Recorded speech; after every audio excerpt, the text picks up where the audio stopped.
Oh, this was a lot of fun yesterday watching Mark Stoops and John Calipari kind of go. Well, it was more like Mark Stoops going at John Calipari. Basketball school, Kentucky. We all know that to be the truth, or is it? Just ask the fans now. And apparently they were backing Stoops a little bit more.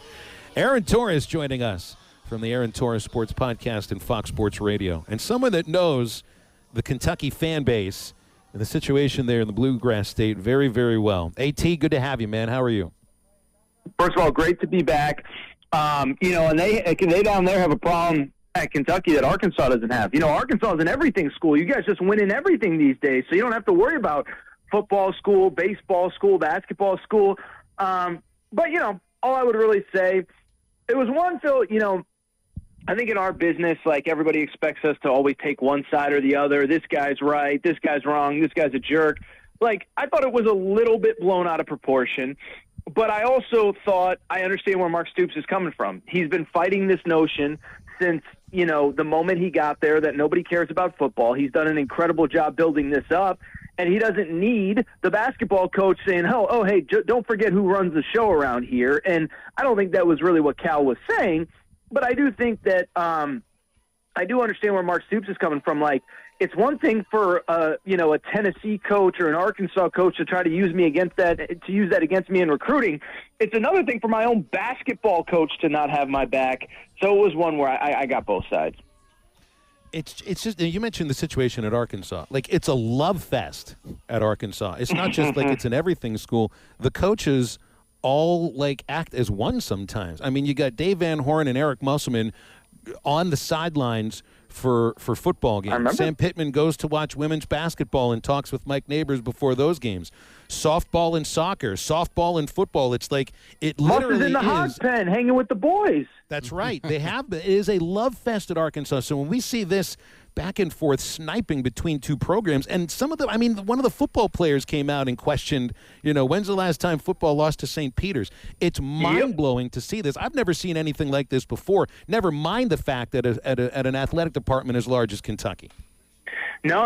I've never seen anything like that either, and I think that's why so many people were kind of caught off guard yesterday. And it is funny, our Torres on Tennessee account tweeted out a video, same thing, the amount of respect that programs have for each other. And to be clear, my understanding, and I could be a little bit off on this, but I don't think they dislike each other or there's real, genuine bad blood.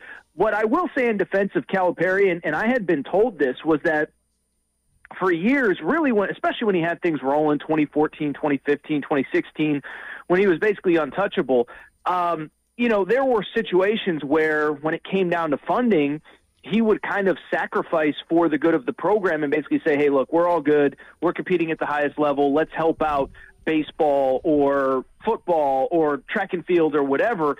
And so I had heard that, as weird as it sounds, the facilities have maybe fallen a little bit behind for men's basketball at Kentucky. And so I think that was really the point that he was trying to get across is, look, I've been nice. I've done my job, but we do need this practice facility. But again, you can say that, and you can even acknowledge, hey, we've taken care of other projects across campus without then saying we're a basketball school. I hope this team wins 10 games. I think that's the other part of it too, Phil, really quick, is, I think from Mark Stoops' perspective, he's like, yeah, no, we've won 10 games. We've gone to bowl games. We're trying to do something more. Now, will they ever topple Georgia and win an SEC East? Probably not, realistically. But I do think that was part of it too. Was it was kind of like a little, older brother patting little bro on the head of, we just hope you get to a little bowl game and that'd be so cute. And we get to 10 wins, we'd be so proud of you. And Mark Stoops is like, I'm trying to win an SEC East. I'm trying to beat Georgia. So I think that was an element of it too. But yeah, Phil, to your point, never really seen anything quite like it. And it hit me reading a column by Gary Parrish here, and he's right about this. John Calipari's never worked at anything that you could classify as anything but a basketball school. UMass, really? Memphis? Honestly, in this situation here. No, you're right. You're right. Yeah, we got a Memphis guy here. I wanted to be offended there for a little bit, AT, but even as a great Memphis football fan and a proud alum, even I know it's a basketball First school. time he's ever had pushback from the football coach. Has to be in his entire career. Yeah, I mean, I hadn't really thought of that, but that's fair. And like I said, I think there is a way you can say, hey, look, we've taken care of other programs on this campus, whatever, but we do need a new basketball facility. And so it was clunky. He was down in the Bahamas. He's probably doing we've seen the video. He's like sitting on a couch in a hotel lobby. I mean, this wasn't, the White House press briefing here that he got grilled in. So I think if he had to do it over, he would definitely, I can say pretty confidently he would not have dragged Mark Stoops and everybody into it. But it's a weird deal. You feel, in some ways I feel bad. I don't think he was trying to offend Mark Stoops. And again, I think it speaks to, I'm just curious what that relationship is or will be now going forward, because I never got the impression that they disliked or did not get along, but it's clear Mark Stoops and his players and his assistant coaches were not very happy with that comment. And while we're on the topic of Kentucky basketball, just to stick with college basketball in general, we had Greg Sankey on during the SEC Media Days. Yeah, you did. We had the report about the tournament. You guys needed to jump in front of that bus. You needed to set them straight. What's wrong with you guys? Well, now that first reports when we talked to him about it was getting rid of automatic bids and from some of the mid-major or lower conferences, and now according to Pat 40, there's a possibility of expanding the field. So now, what number are we going to go up to? Well, it's not according to Pat 40. I mean, it's Greg Sankey wants his message out. And I'm not making fun of you, Drew. No, I just saw it on Twitter. Yeah, it's Greg Sankey wants his message out, and he's going to find somebody to deliver that message for him. Listen, I mean, I think my stance on this is probably pretty clear. And I don't think it's all that different from what we talked about when Texas and Oklahoma joined the SEC and when USC and UCLA joined the Big Ten. And I think the Big Ten TV contract kind of proved that out this week, is that, I understand that at the end of the day, Greg Sankey's job is to make the most money he possibly can for his 16 currently SEC programs. That's Kevin Warren's job in the Big Ten, and that's any commissioner's job.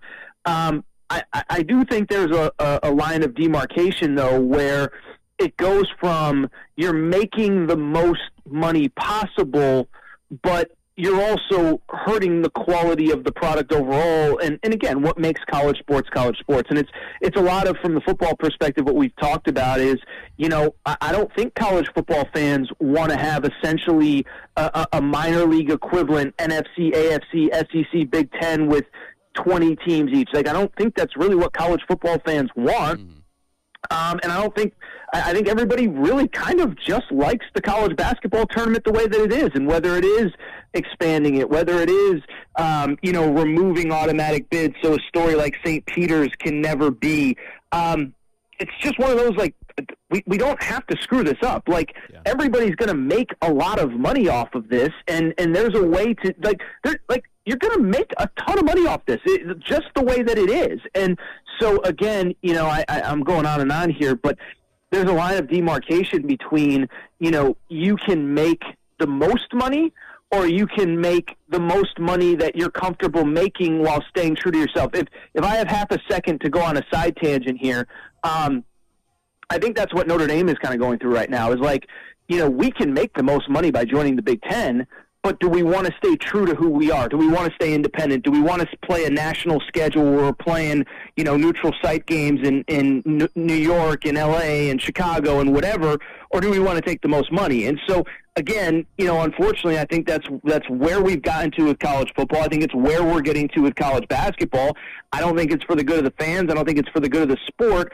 And hopefully this is one where Greg Sankey doesn't have final say, but if I sat here and said I wasn't concerned, I'd be lying to you guys. I really would be.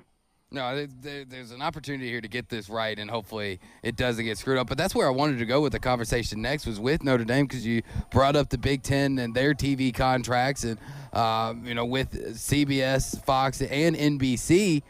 Well, NBC is going to be the prime time game. Does this kind of force Notre Dame's hand if they ever want to play not at 2:30 or 11? If they want to play a primetime matchup, they're going to have to join the Big Ten? Is that me reading too much into the tea leaves of this, or what? No, I mean, I'm sure stuff can be arranged. I mean, what I found really interesting about the whole Notre Dame thing, or about the more the Big Ten element of it. So Dennis Dodd, the story that came out that Notre Dame was asking for $75 million a year, he put something in that story that I think everybody kind of missed this week, is that NBC was willing to consider giving Notre Dame the kind of money that they expect, but that they wanted to essentially, they called it shoulder programming, essentially have another TV package so that you wouldn't just be coming for Notre Dame football and then leaving, 10 minutes after their game to whatever other game you're going to watch. And so I was kind of surprised the reaction this week that, with NBC now having this, it means Notre Dame's going to join for sure, and then they're just going to play in that time slot. It's like, it kind of defeats the whole purpose of NBC getting the Big Ten package in the first place, where they want to become kind of your home for college football, where, you come in at 3:30 for the Notre Dame game, or 2:30, like you said, Matt, like you said, Drew. And then from there, you stay all through the night for whatever that Big Ten game is. So, I don't know. I mean, it feels like it kind of defeats the whole purpose of getting the Big Ten if you're just going to then add Notre Dame to it. So I thought this week's news made it less likely that Notre Dame joins the Big Ten. I think I'm definitely in the minority on that. But it was an interesting story for sure. And I'll be curious. Jack Swarbrick, the Notre Dame AD, had a press conference this week where he really kind of talked out of both sides of his mouth. He said some things that make you seem like they want to stay independent. His exact quote was, "It's never been more," you could argue, "there's never been a better time for us to be independent." And then he also kind of complained about the travel schedules for the Olympic sports, having to go to Tallahassee and Miami and all the schools in the ACC. So I can't sit here and lie and say that I have a great feel for what he's going to do, because I don't even think he does.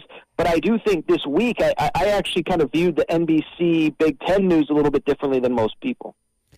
I mean, we talk so much Notre Dame right now because that's the lever that everybody's waiting on to see what the landscape is going to be like the afterwards. last big domino. Yeah, I mean, if we're waiting for something with Oregon or Washington or Stanford or Cal to happen, you're going to be waiting quite a while because it's Notre Dame first and foremost. And I'm with you. I didn't know what to make of some of the things Swarbrick said, because he says, well, we'll be independent unless we lose access to the college football playoff, which I don't think that'll happen, unless we lose a home for our Olympic sports. Who knows if that'll happen? Or if we lose a broadcast partner, which is not going to happen. I didn't know what to make of what he said. I just know nothing else is going to happen major as far as realignment is concerned until we know if Notre Dame is going to the Big Ten or staying independent. That's the vibe that I get too, Phil. And it makes it so fascinating because, I think there's obviously, 10 teams in the part of the country where I live that are it's the Pac-12, and I think we've talked about it on this show. I know you guys don't talk a ton of Pac-12 stuff here, but I think that's they're in this like weird chicken and the egg situation where, nobody really wants to commit, like they all want everybody else to commit to stuff because, nobody wants to be left out high and dry, but at the same time, nobody wants to commit long term because they're waiting to see if Notre Dame does something. And so it sets up an interesting deal for Notre Dame, for the Big Ten. I also think it sets up a fascinating kind of situation with the Pac-12 and the Big 12 because I think, my thought on the Big 12, Pac-12 is if the Big 12 was such an appealing option, the Pac-12 schools would have done it by now. Yeah. I think they're hoping to keep this 10 together. But again, to your point, Phil, is Oregon going to commit? Is Stanford going to commit? Is Washington going to commit if they believe that Notre Dame's potentially on the brink of doing something? It's just a fascinating kind of, like I said, chicken and the egg deal, in terms of trying to figure out what the next move is. And if Notre Dame doesn't do anything, is there anything that comes after it? I agree with you. Probably not, just because of what we just talked about. Aaron, it's good to have you back, man. I appreciate you as always. Have a great weekend. Didn't even get to talk Hogs hoops, man. But we'll talk next week. Well, there's two more games. We'll there's recap two more the whole games thing on this European tour, and we'll definitely get into it. Online is the fastest and easiest way to wager on all your favorite sports, contests, and events with first-to-market odds and lines. Find reviews and news for every league, including Major League Baseball, NFL, NBA, NHL, combat sports, esports, and even golf. BetOnline continues to be the top online resource for all your sports information, from live in-game betting, props, and futures. Head to BetOnline today or use your mobile device to join today and make your first sports bet. Use our promo code BELIEVE50 to receive your 50% welcome bonus on your first deposit. That's BELIEVE, BLEAV 50. That's BELIEVE, BLEAV 50. Bet online, where the game starts.